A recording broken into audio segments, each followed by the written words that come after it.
was a busy, bustling day on the island of Sodor.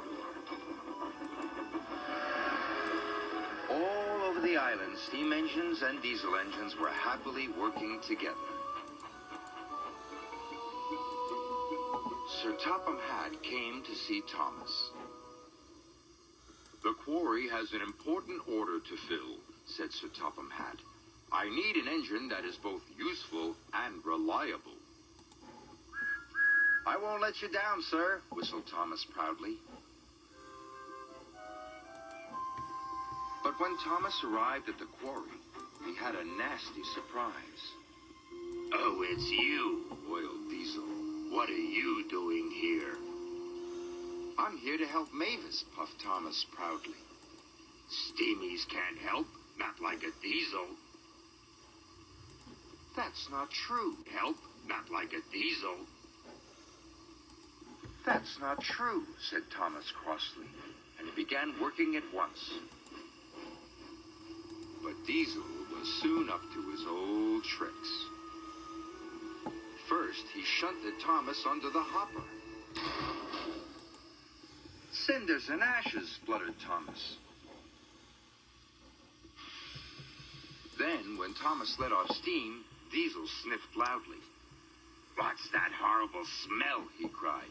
"Oh, it's just a stinky old steamy engine." "How rude," exclaimed Thomas.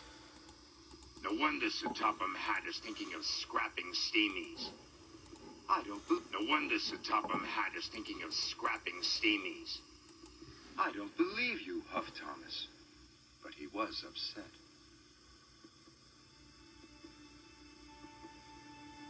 That night, Thomas stayed at the quarry. But he couldn't sleep. "What if Diesel is right?" Thomas said sadly.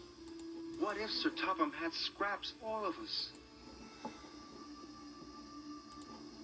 Scraps all of us."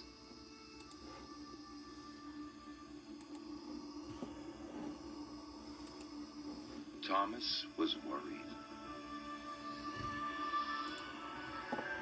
The next day, Salty had arrived. "Ahoy there, me hearties! Fresh diesel from the mainland!" After he had been refueled, Diesel's engine started to rev faster and faster. "Ha, ha!" he chuckled. "This new fuel makes my axles tingle." "Coal doesn't make my axles tingle," sighed Thomas.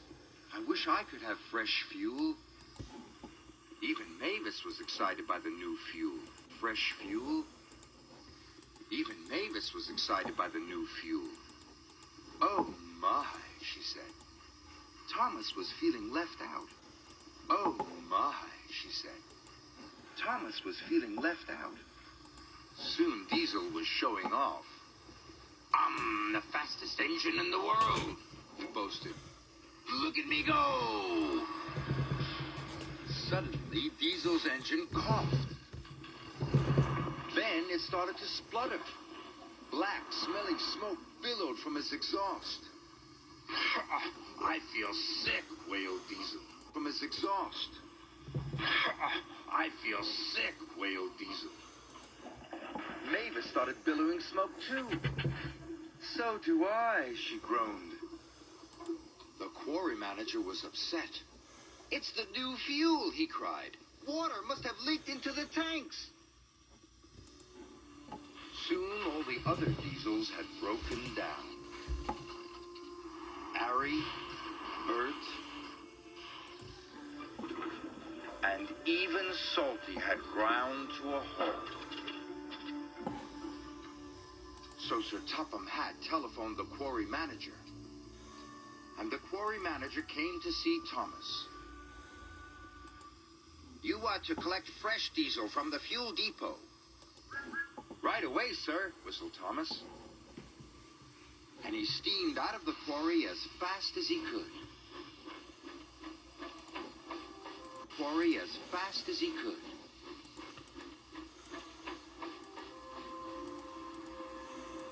At last, he arrived at the fuel depot. "Give me all the clean fuel you've got," Thomas cried. "This is an emergency." "We'll soon have you loaded," said the workman.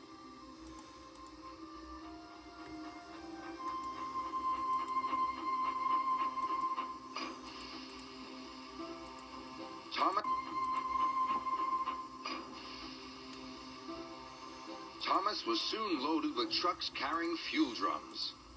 The fuel drums were very heavy. Thomas pushed with all his might.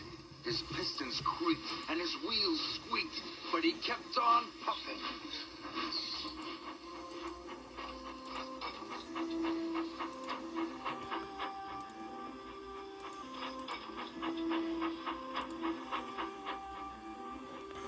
Thomas trundled all over the island with fresh fuel for everybody. For Salty,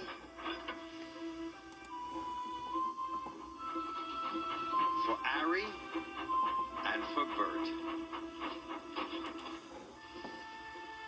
Thomas was feeling very tired, but he still had one more delivery to make. At the quarry, At the quarry, all work had stopped. Diesel was as green as a leaf. Mavis was feeling very glum. Then they heard a wonderful noise. It was Thomas. He steamed into the quarry with one final puff. "I made it!" he cried. Mavis and Diesel had all the bad fuel drained out of their engines, and all the good clean fuel poured in. "Marvelous," sighed Diesel. "Thank you, Thomas," purred Mavis.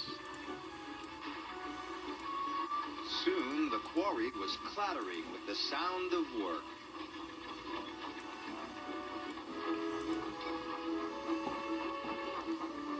And finally, the important job was done. Sir Topham Hatt arrived on board Percy. "Well done, Thomas," boomed Sir Topham Hatt. "You have saved the day. You are a really useful engine, and a credit to the railway." "Thank you, sir," puffed Thomas proudly. And even Diesel had to admit that Thomas is a very special engine,